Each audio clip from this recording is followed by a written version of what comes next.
Alright, well I found two new Gamesharks, and they have memory card support. And that's important because, so we have four total. And you can see the little tag I have, memory card support, memory card support, memory card support, memory card support. The reason that's important is because you cannot add custom codes to 90% of Gamesharks. This is an example of one of those crappy Gamesharks that you cannot add codes to. Yes, this might have a lot of codes on it, but if I want to add a code like a non-encounter code to the outer world, if I try to add that to this disk, sometimes the disks will let you add codes, but as soon as you reboot the console, the code's gone and you have to add the code again. Who would ever want to do that? That's a waste. So you can't just order any old Gameshark. You have to use one of these Gamesharks, and it looks like these two are the crowns. This one I'm thinking is my favorite, but it has a caveat, and I'll show you what that is. We're going to boot it up and do a little review on it. First off, people who are doing soft mods, they know you can't really use Gameshark devices like this. This is Unirom L.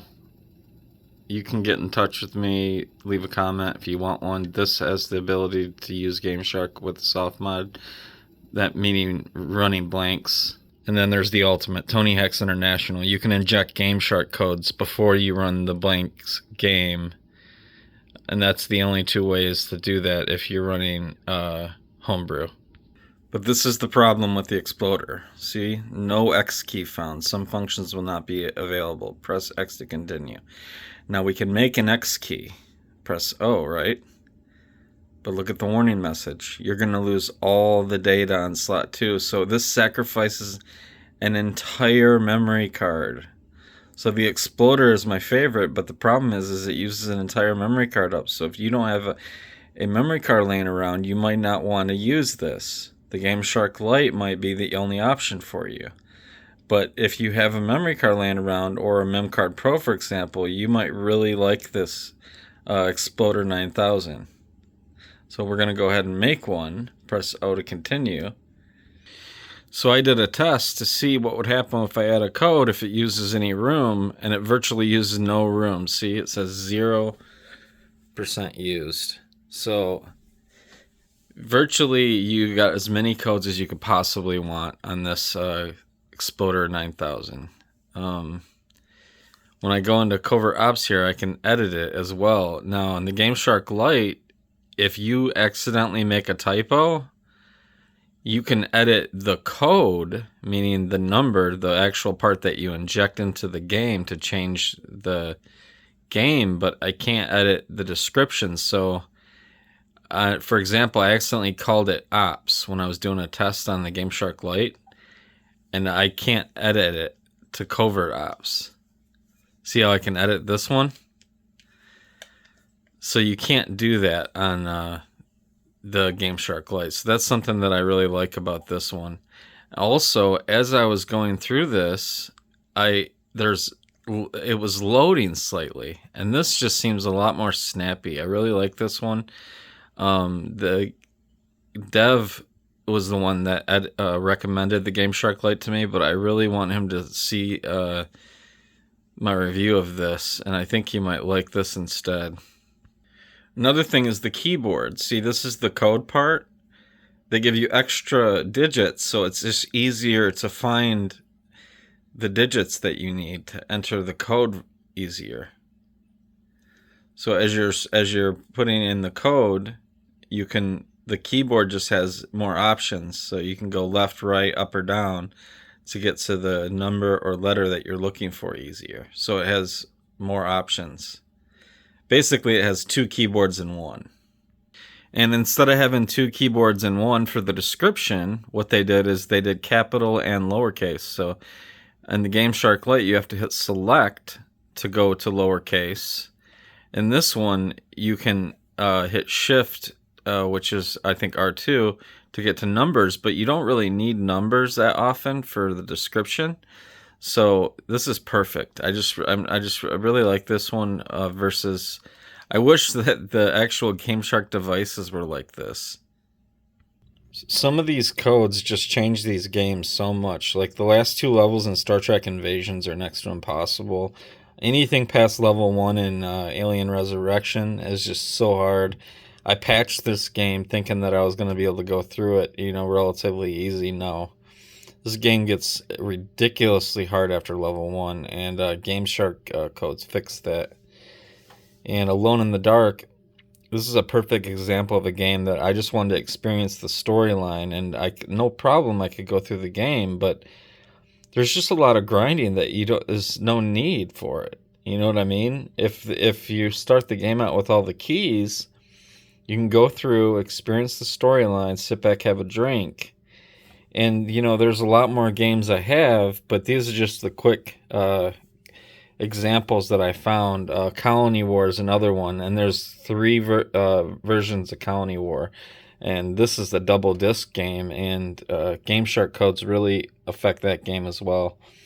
I just think there's a lot of PS1 games that Gameshark codes really change the dynamic of that you should try out. Some even fix bugs.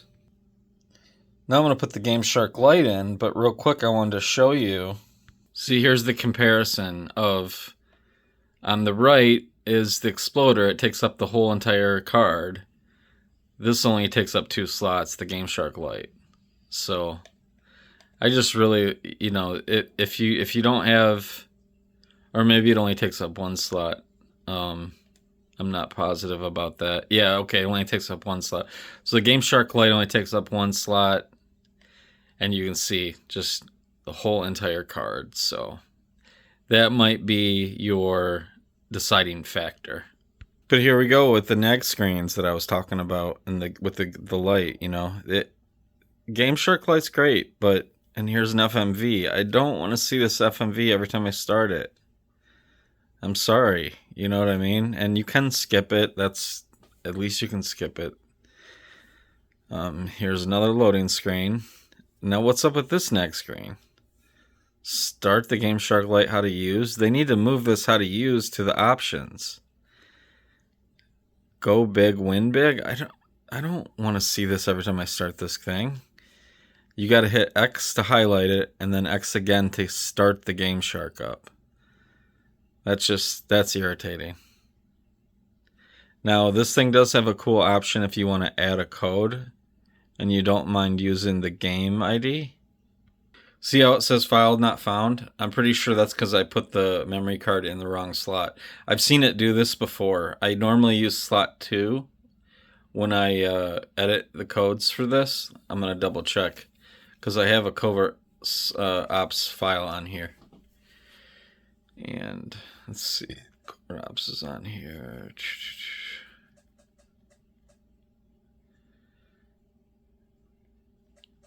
No. So yeah, I'll restart it and I'll show you. The code will probably be there. So this thing gets buggy if you don't put the card in. So that kind of, in a way, that makes you use the whole card if you're using slot 2 anyway. So you might want to use slot 1 for this Gameshark Lite. But these all start with Unirom, Tony Hawk's, and Tony Hawk's International. No issues.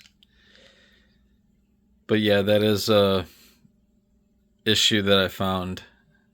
It's kind of bizarre. It wants you to have it in slot 1 every time. Yep.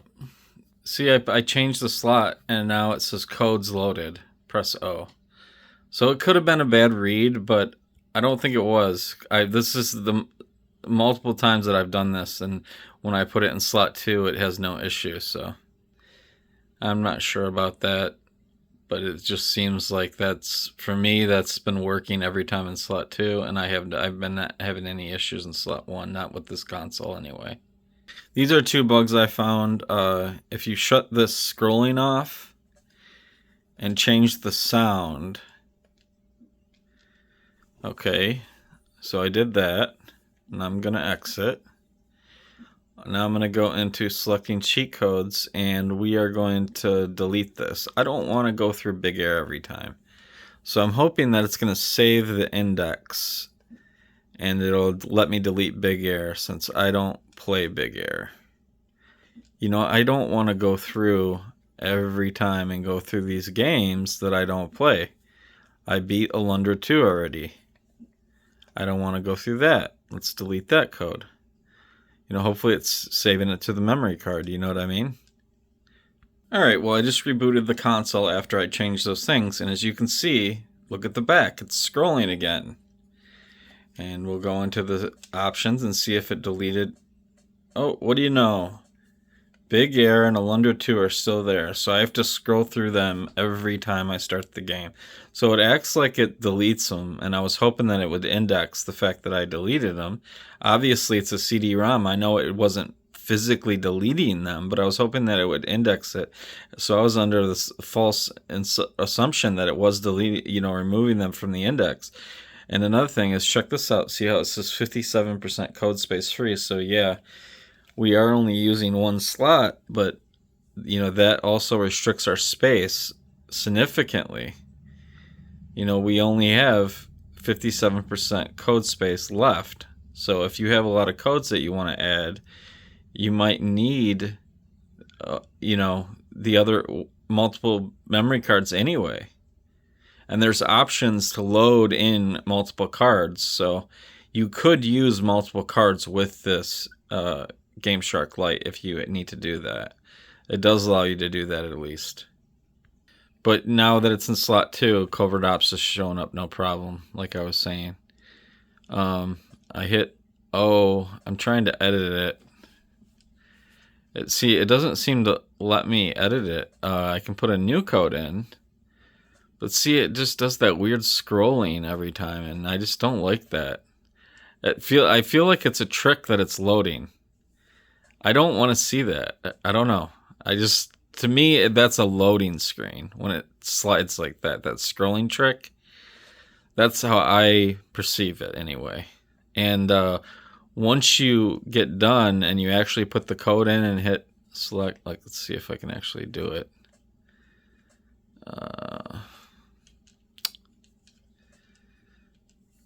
Save and exit. Okay.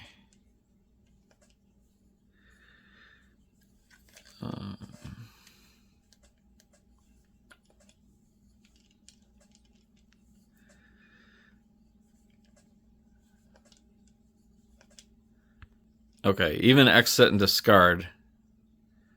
More scrolling trickery. I just don't want to see it. I don't know. I think I'm getting spoiled from the other one. I'm nitpicking now. This it's nice. It's a lot better than the other two. The other two have some serious issues. There's a bunch of stuff packed in them.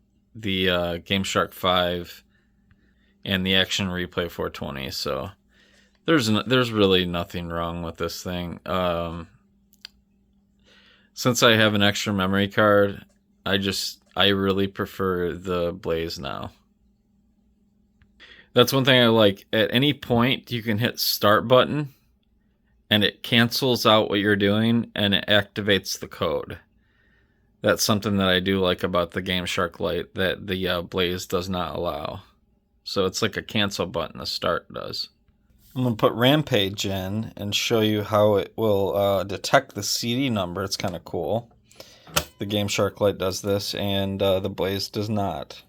So if I ever run out of memory card space, I definitely will be using this thing. Let's see here. Detect CD. See, it found it. SLUS 00742.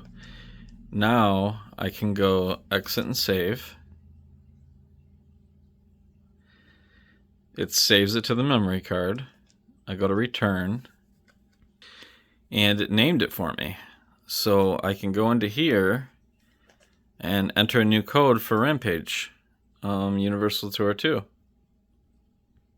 Now, this is a bad example because this Gameshark Lite already has codes for this game, but this is a good time to mention, look at these codes. These are all codes that I would never really want to use for this game. A lot of these, all of them, pretty much, these Gamesharks, they have older codes that really aren't that great. The best codes are codes that, you Google, and they've come out years after these Gamesharks were stamped. So that's a fair point to make about why I'm so interested in this memory card support and adding Gameshark codes. It's because of the experience that you can have, and because the best codes, the bug fixing codes, are all codes that have come out after the Gameshark came out. There's some that even change you European games from 50 hertz to 60 hertz. So that essentially gives you more frames per second. I mean, that's just so amazing that a Gameshark code can do something like that. But I just think this Xploder CD9000 is my new favorite. And that's it, guys. Thanks. Bye.